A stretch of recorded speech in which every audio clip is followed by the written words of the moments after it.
Pengelolaan administrasi kepegawaian adalah proses penilaian terhadap sistem, prosedur, dan praktik yang digunakan dalam mengelola administrasi kepegawaian di suatu organisasi atau instansi.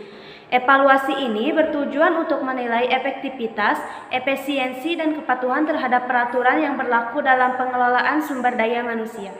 Aspek yang dievaluasi dalam administrasi kepegawaian biasanya mencakup 1. Rekrutmen dan seleksi, 2. Pengelolaan data pegawai, 3. Pengajian dan kesejahteraan, 4. Penilaian kinerja, 5. Pengembangan SDM, dan 6. Kepatuhan terhadap regulasi.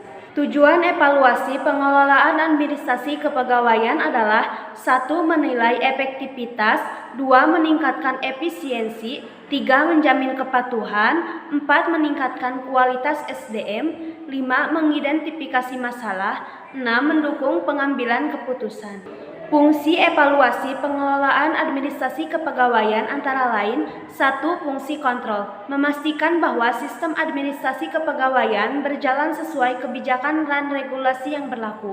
2.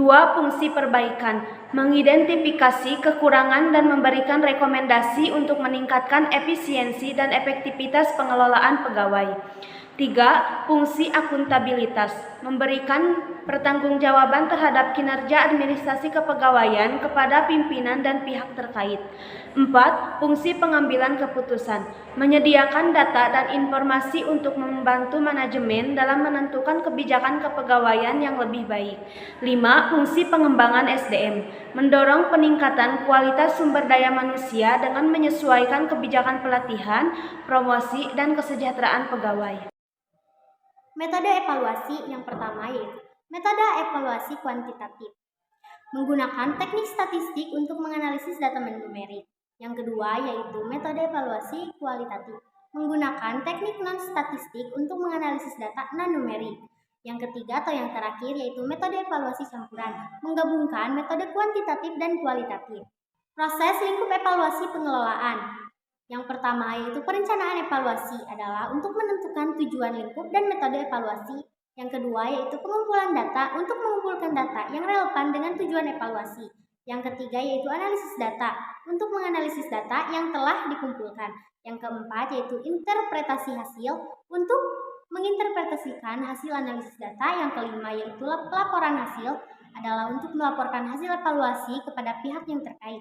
Yang keenam atau yang terakhir yaitu tindak lanjut untuk melakukan tindak lanjut berdasarkan hasil evaluasi. Dengan melakukan evaluasi yang efektif, organisasi dapat meningkatkan kinerja, efektivitas, dan efisiensi serta memastikan keberlanjutan program atau kegiatan. Evaluasi pengelolaan administrasi kepegawaian mencakup beberapa ruang lingkup utama, yaitu 1. Perencanaan dan pengorganisiran administrasi kepegawaian, seperti kebijakan dan prosedur kepegawaian, struktur organisasi dan pembagian tugas, perencanaan dan kebutuhan tenaga kerja. 2. Rekrutmen, seleksi, dan pengangkatan karyawan, seperti proses penerimaan dan seleksi karyawan, kepatuhan terhadap regulasi ketenagakerjaan, dokumentasi dan administrasi pengangkatan karyawan. 3. Manajemen data dan dokumen kepegawaian, seperti penyimpanan dan pengelolaan data karyawan, keamanan dan kerahasiaan dokumen kepegawaian, penggunaan sistem informasi kepegawaian. 4. Penggajian dan kesejahteraan karyawan, seperti sistem penggajian dan tunjangan, kepatuhan terhadap pajak dan BPJS, manajemen benefit dan fasilitas karyawan. 5. Pengelolaan kinerja dan pengembangan karyawan, seperti evaluasi kinerja karyawan, program pelatihan dan pengembangan kompetensi, sistem promosi dan mutasi. 6. Kepatuhan terhadap regulasi dan kebijakan perusahaan, seperti keselarahan dan undangan-undangan ketenagakerjaan, implementasi aturan disiplin dan kode etik, manajemen risiko terkait kepegawaian.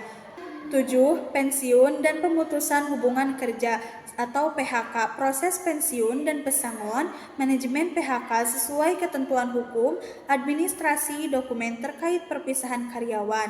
Evaluasi dilakukan dengan mengukur efektivitas, efisiensi, serta kepatuhan terhadap regulasi yang berlaku agar administrasi kepegawaian berjalan optimal. Penyusunan laporan pengelolaan administrasi kepegawaian secara teknis meliputi beberapa langkah utama, seperti berikut. 1. Persiapan data dan informasi, yaitu mengumpulkan data kepegawaian seperti rekrutmen, absensi, penggajian, dan evaluasi kinerja, memverifikasi kerekrutan dan kelengkapan dokumen terkait. 2. Penyusunan struktur laporan seperti pendahuluan, yaitu tujuan laporan, ruang lingkup, dan metode pengumpulan data. Isi laporan. Penyusunan laporan pengelolaan administrasi secara teknis meliputi beberapa langkah utama, yaitu 1. Persiapan data dan informasi, yaitu mengumpulkan data kepegawaian seperti rekrutmen, absensi, dan penggajian, dan evaluasi kinerja, memverifikasi kerekrutan, dan kelengkapan dokumen terkait. 2. Penyusunan struktur laporan seperti pendahuluan, yaitu tujuan laporan, ruang lingkup, dan metode pengumpulan. Isi laporan yaitu seperti data statistik kepegawaian, evaluasi kebijakan administrasi kepegawaian, permasalahan dan solusi yang diterapkan, kepatuhan terhadap regulasi ketenagakerjaan, dan kesimpulan dan rekomendasi.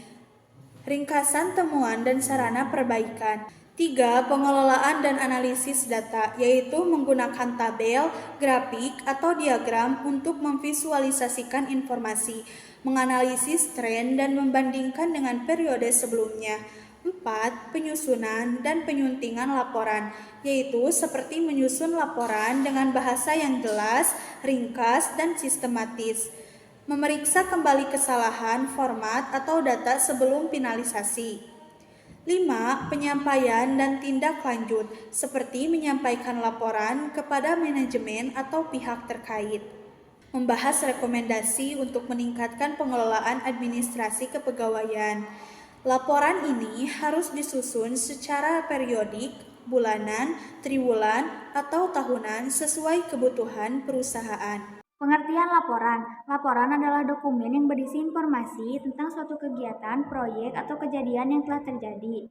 Laporan dapat berupa lisan atau tertulis dan dapat digunakan untuk berbagai tujuan seperti evaluasi, perencanaan, dan pengambilan keputusan.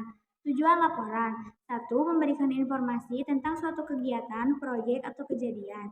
2. Mengevaluasi hasil satu kegiatan, proyek, atau kejadian. 3. Membantu dalam perencanaan dan pengambilan keputusan. 4. Meningkatkan transparansi dan akuntabilitas. Jenis-jenis laporan kepegawaian. 1. Laporan harian. 2. Laporan mingguan. 3. Laporan bulanan. 4. Laporan tahunan. 5. Laporan khusus. 6. Laporan evaluasi. Dan 7. Laporan keuangan.